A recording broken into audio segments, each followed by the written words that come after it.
Buen día, mis estimados estudiantes. Reciban un cordial saludo y bienvenidos a esta nueva semana. Espero que tengan un buen inicio de semana.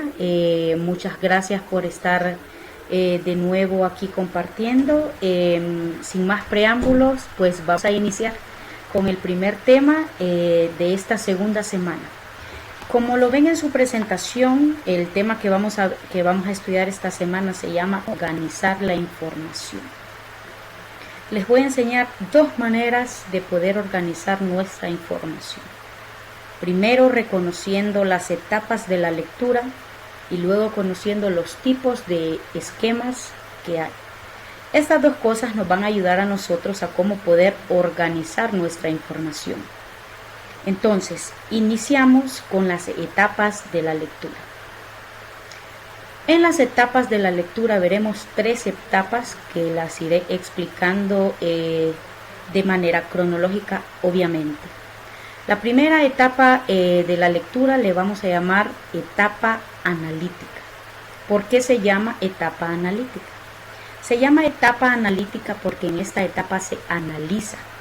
En esta etapa se descompone todas sus partes.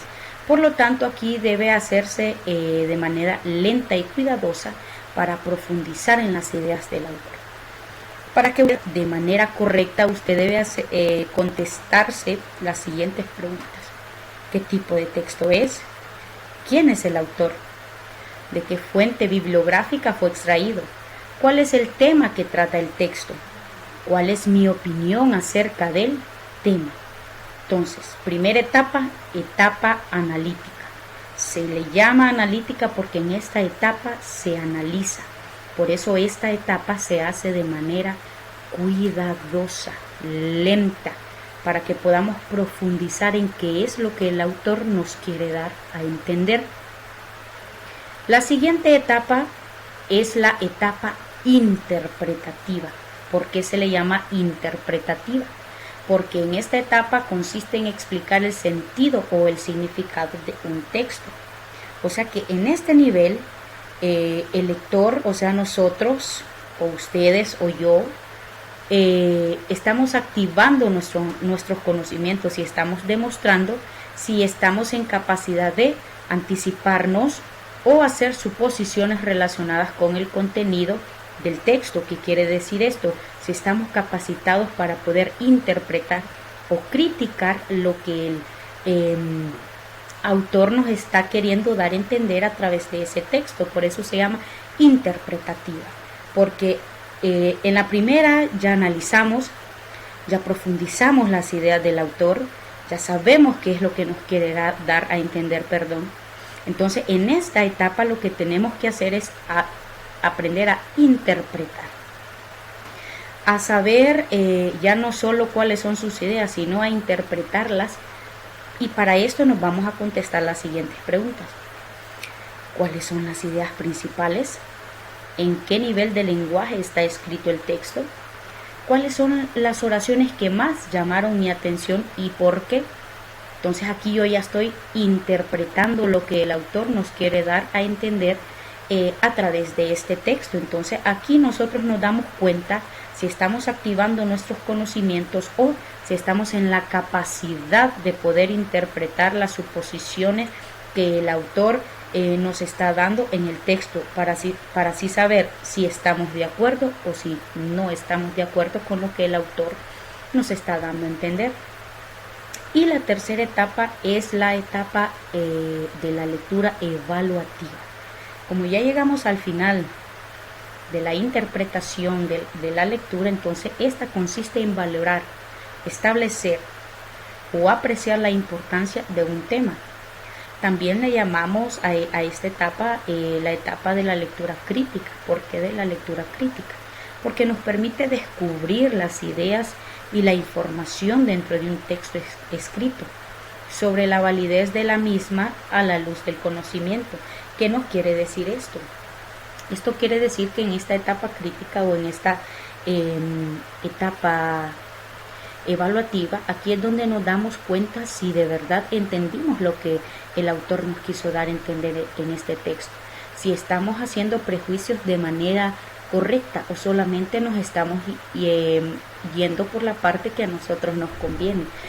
Por eso dice que en esta parte es donde la información en el texto escrito toma su validez, es donde nosotros decimos, no me gustó, sí me gustó. Entonces para eso usted se responde las siguientes preguntas. ¿Cuál es el interés del autor al escribir este texto? ¿Refleja hechos reales o imaginarios? ¿Qué importancia tiene este tema en mi formación cultural?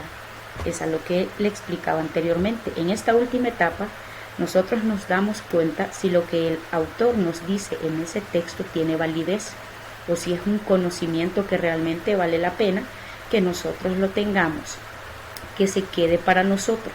Entonces, por eso se llama etapa evaluativa, porque usted en esta última etapa se da cuenta de cuál es la verdadera intención del autor, por qué el autor escribió este texto, y cuál es la parte que yo debo de tomar de ese texto, si yo le voy a dar validez a esas palabras que él nos está transmitiendo por ese texto.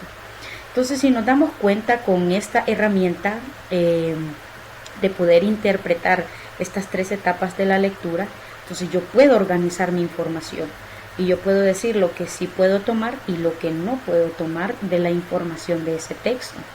Porque puede ser que me esté leyendo un texto de 100 páginas, pero de esas 100 páginas yo voy a tomar la mitad de esas páginas como algo para mi conocimiento, algo que yo voy a guardar. Pero como yo llegué a esa conclusión, entonces puedo utilizar esta herramienta de las etapas de la lectura, identifico las etapas y yo saco lo que realmente me importa para mí y lo que me puede servir para mi formación. Entonces, esto con las etapas de la lectura. Pero si yo me voy a otras herramientas, que es la que yo le quiero enseñar, porque me parece muy importante, y la voy a estar utilizando mucho en el transcurso de los parciales, que nos van a ayudar mucho a organizar nuestra información y nos van a ayudar a reducir la información y a no copiar tanto. Y me voy a ir con los esquemas. Pero para empezar, ¿cuáles son esos tipos de esquema? O mejor dicho, ¿qué es un esquema? Un esquema es la expresión gráfica y resumida de las ideas principales, ideas secundarias y algunos detalles de un texto.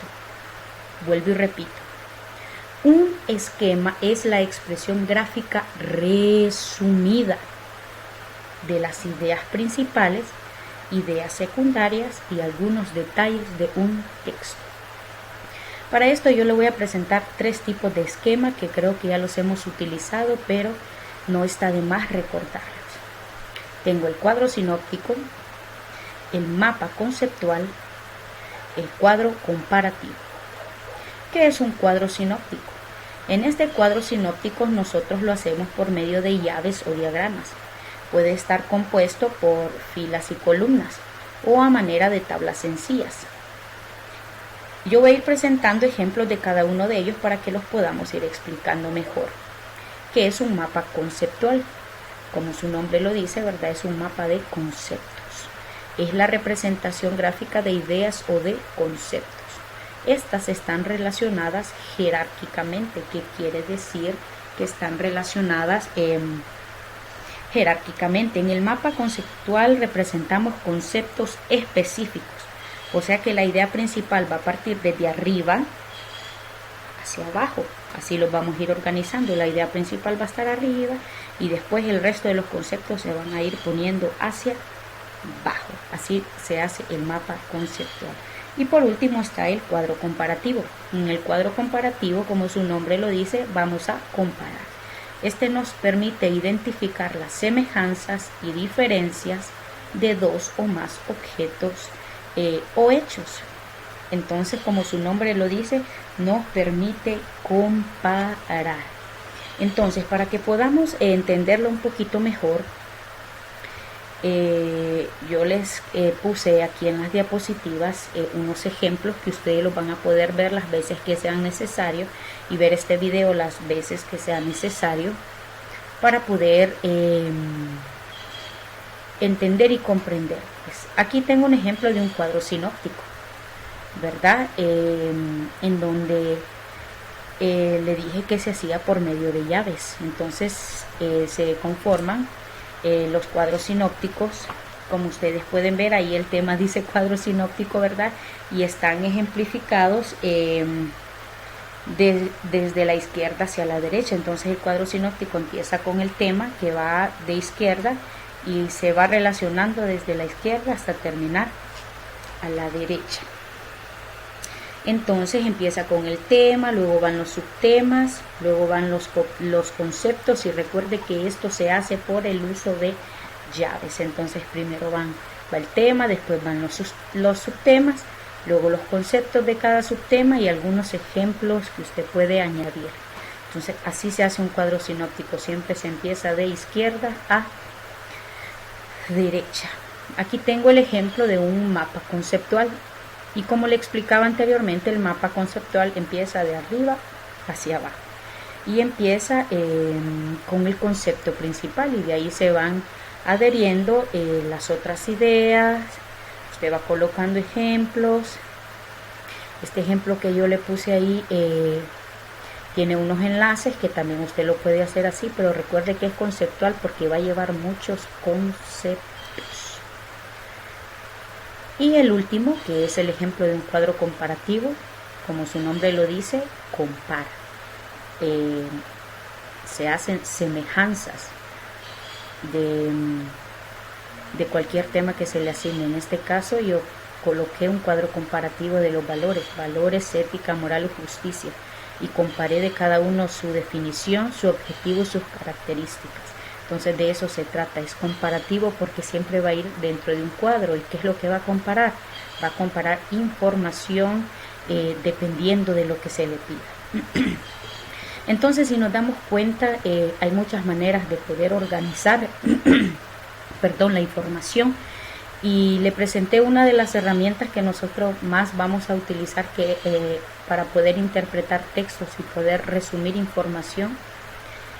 Poder identificar las etapas de la lectura, para poder reunir la información correcta, y para después esa información yo poderla pasar a un tipo de esquema, ya sea un mapa conceptual, ya sea un cuadro comparativo, o ya sea a cualquier tipo de esquema que se le pida. Entonces es muy importante que pongamos en práctica y lo hagamos de forma correcta.